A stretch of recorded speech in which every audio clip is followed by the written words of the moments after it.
فاروق کو بات ہے. دیکھیں میرے خیال میں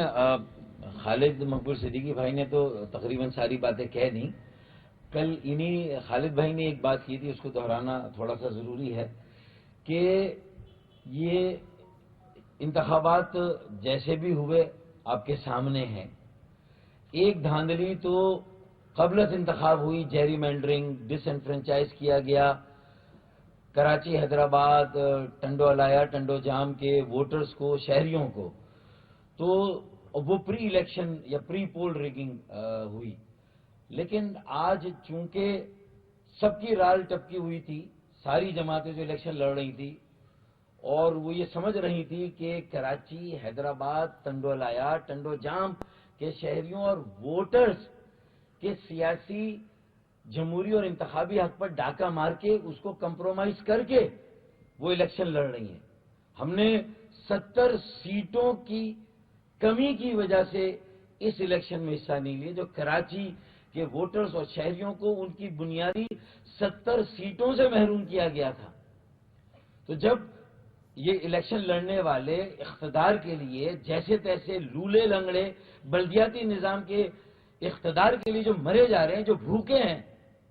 2015 سے پھر انتظار کر رہے تھے کہ انہیں موقع ملے اور انہوں نے اس کو حلال و حرام و ہڑپ کرنا ہے، وہ اس کو ہڑپ کرنے کے چکر میں. لیکن یہ کراچی کے ووٹرز اور شہریوں کو بھی یاد رہے اور انہوں نے تو آج یہ بتا دیا، لو ووٹرز ٹرن آؤٹ کر کے کراچی، حیدرآباد، ٹنڈو الایا، ٹنڈو جام میں لو ووٹرز ٹرن آؤٹ نے بتا دیا کہ یہ ان شہروں کے شہریوں اور ووٹرز کے بنیادی حقوق کا سودا کر کے 70 سیٹیں کراچی کی ہماری جو ہے وہ ہڑپ کی گئی ہیں، حذف کی گئی ہیں، جس سے ہمیں محروم رکھا گیا. پھر الیکشن لڑا جنہوں نے، تو وہ پھر ایم کیو ایم کے دست برداری کی خیرات اور صدقے میں آج جو جیتے گا وہ جیتے گا. آج ایم کیو ایم کے الیکشن کی دست برداری کے صدقے میں جو میئر بنے گا وہ بنے گا. اور جو بنیادی طور پر ان شہروں کے ووٹرز اور شہریوں کے حقوق کا سودا کر کے الیکشن لڑ رہے ہیں،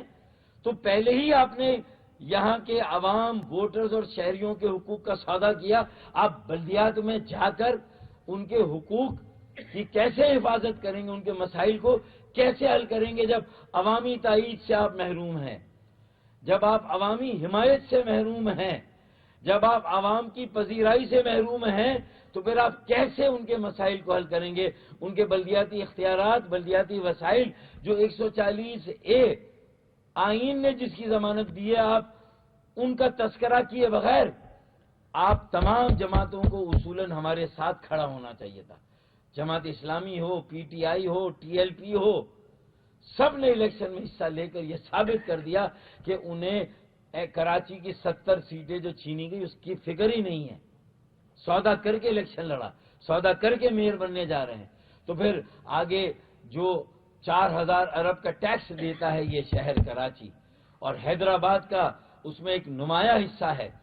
خاص طور پہ جو صوبے کے بجٹ میں، وفاق کے بجٹ میں بھی اگر اس میں سے ہمیں 40 ارب مل رہے ہیں کراچی کو، تو حیدرآباد کو تو کچھ مل رہا ہے نہیں مل رہا کسی گنتی میں نہیں ہے. تو پھر وہ پیسہ 400 ارب جو کراچی کے لیے لینا ہے، جو یہاں کے بنیادی مسائل، پانی کے K4 کے جو 65 کروڑ گیلن اضافی پانی کا مسئلہ، سرکولر ٹرین کا مسئلہ، نکاسی آب، گٹر، کچرا اٹھانے کا جدید نظام، اس کے لیے جو پیسے خرچ ہونے، وہ کیسے ہوں گے پھر بھائی؟ جب 70 سیٹیں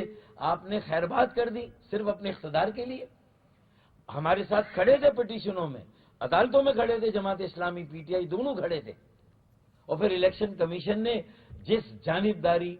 اور الیکشن کمیشن نے جسے کہتے ہیں کہ غیر منصفانہ طرز عمل اختیار کیا، خدا کر کے صوبائی حکومت اگر مان بھی گئی،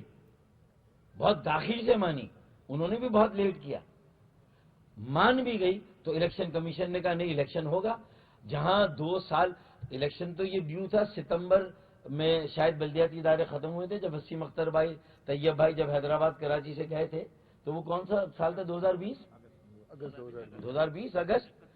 31 اگست کو ختم ہوئے تھے بلدیاتی ادارے. تو بھائی آپ کو الیکشن دسمبر میں کرا دینے چاہیے تھے. اور اگر یہی حلقہ بندیاں جو ہونی تھی، یہ پھر شروع کیوں ہوئی نومبر 2021 میں؟ یہ ہو جاتی نا جب وسیم اختر بھائی یا طیب بھائی کے دور کے آخری 3 یا 6 ماہ تھے، آپ اس میں کر لیتے، تو اس وقت الیکشن کمیشن کو اپنا فرض یاد نہیں آیا۔